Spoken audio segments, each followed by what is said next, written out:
In this video, we will cover the concept of different types of IP security protocol. In the previous video, we have learned what do you mean by IP security and on which layer IP security will be works.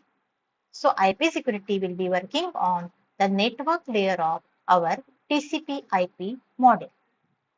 In case of IP security, there are different protocols, and we can also say that there are different components of our IP security. The first one is Authentication Header, that is AH protocol. The second one is Encapsulating Security Payload, that is ESP. And the third one is Internet Key Exchange Protocol, that is IKE protocol. The first one is Authentication Header Protocol. This AH protocol will provide the support for data integrity as well as authentication. We have three security goals, that is CIA. So C stands for confidentiality, integrity, and A stands for availability. So out of that three security goals, our authentication header protocol will support the data integrity and authentication. When we can say our system is secure, when you have your three security goals, then you can say that your system is secure. So with the help of this IP security protocol, we can provide the security to our networking devices. So in case of authentication header, this protocol supports the data integrity and authentication. In case of ESP, this protocol will provide the services to our data confidentiality. So our integrity will be covered, authentication will be covered, as well as our confidentiality is also covered in that authentication header and ESP protocol.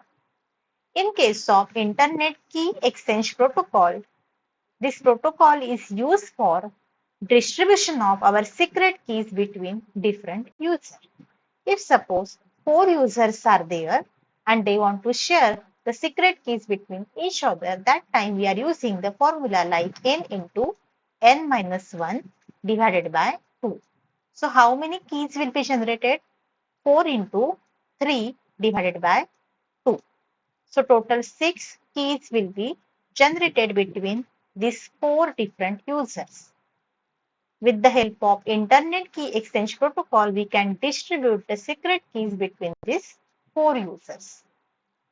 So in case of IP security, we have 3 protocols: Authentication Header, Encapsulating Security Payload, and Internet Key Exchange Protocol. Now we can cover all these protocols in detailed manner. Our first protocol is Authentication Header Protocol. In case of Authentication Header Protocol, we have our original IP packet. In that original IP packet, there are 3 fragments. The first one is IP header, TCP header, and our data, that is nothing but our packet. So this is called as our original IP packet. Whenever we have authentication header, that time we are using the concept of transport mode and tunnel mode. In case of authentication header transport mode, we are adding the authentication header in between IP header and our TCP IP header. It can provide the security to our transport layer. In case of tunnel mode, we have our IP header, our TCP header, as well as our data. At the same, we are adding the authentication header before our IP header, and we are adding the new IP header before our authentication header. So this is our whole packet we are generating in case of authentication header protocol.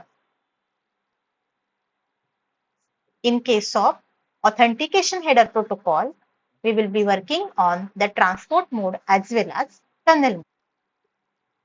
Second protocol is Encapsulating Security Payload Protocol. In case of ESP protocol, there is an IP packet like IP header and data. The original IP packet consists of these two fields, that is IP header and the data.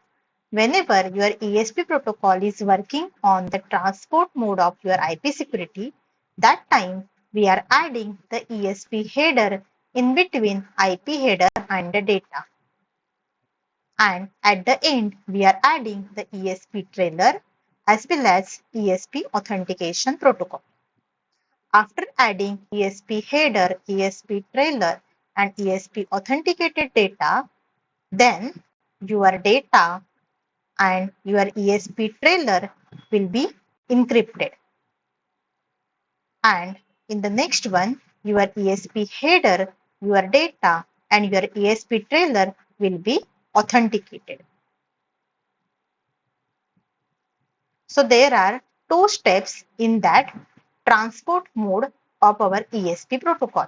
The first of all, your data and your ESP trailer will be encrypted, and in the second phase, your ESP trailer, your ESP data, and your ESP header will be authenticated. This is in transport mode. In case of tunnel mode of ESP, we are taking our IP header as well as our data. This is our original IP packet.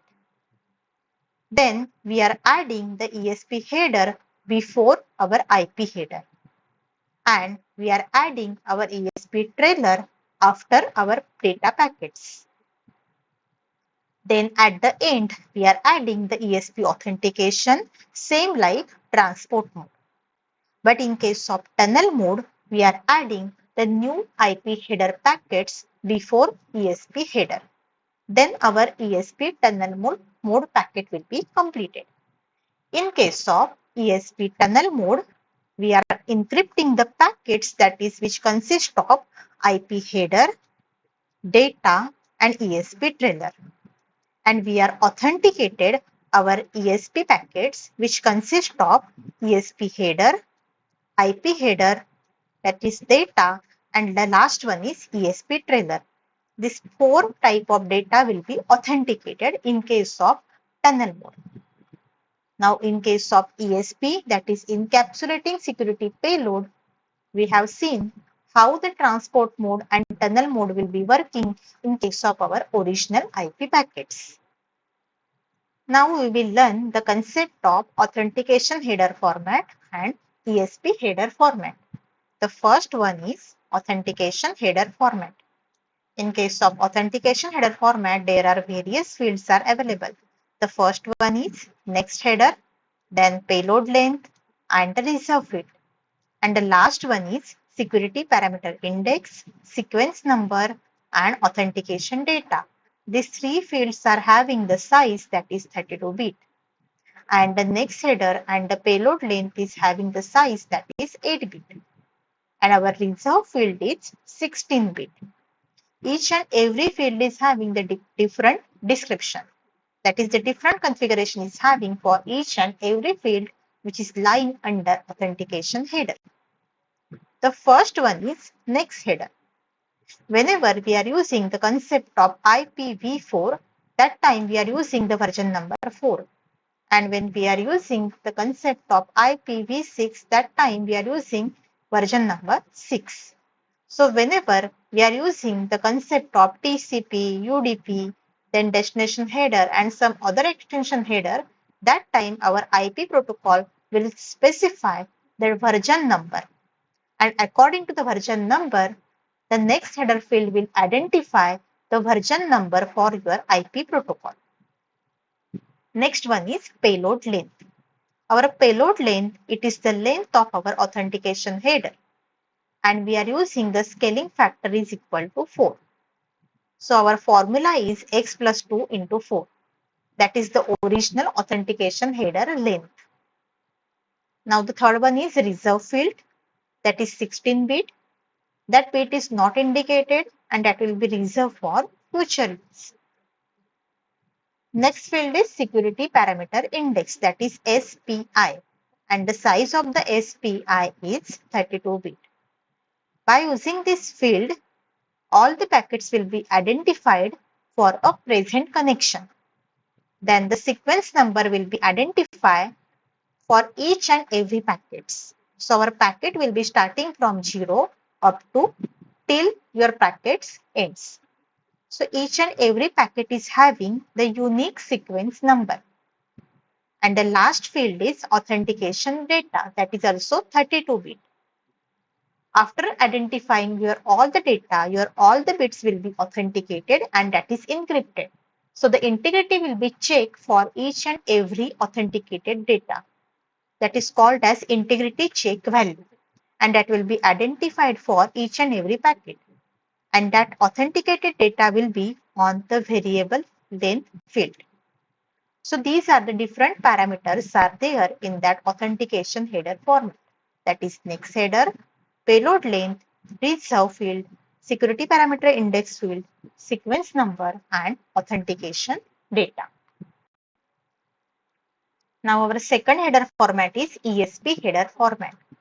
In that ESP header format, we have our ESP header as well as our ESP trailer. In case of ESP header, there are two parameters, that is security parameter index and the sequence number.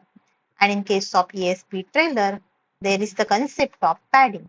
That means pad length and the next header field will be there. So pad length is 8-bit and next header field is 8-bit. And the size of the padding is 32-bit. And for security parameter index and sequence number is same as similar to authentication header format. So this is our whole encrypted data that we are taking in the payload. And this is our format for our ESP header and trailer format. So security parameter index, sequence number, this next header, authentication data, this concept are same as similar to our authentication header format. Here, what is different? Our payload data, padding bits, these are the two fields that are different as compared to authentication header format.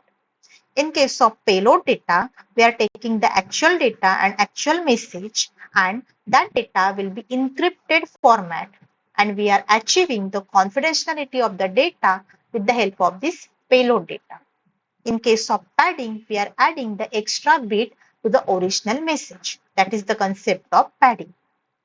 But we can ensure that confidentiality will be achieved after padding of extra bit to the original message.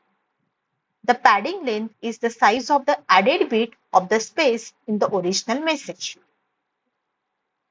This is the concept of our ESP header format and the ESP trailer format. The ESP header is similar to our authentication header. But in case of ESP trailer, we are learning this concept of this payload length and the padding length. So the payload length and the padding that will be encrypted in case of ESP trailer. So now we have covered what are the two protocols are there, that is authentication header and ESP.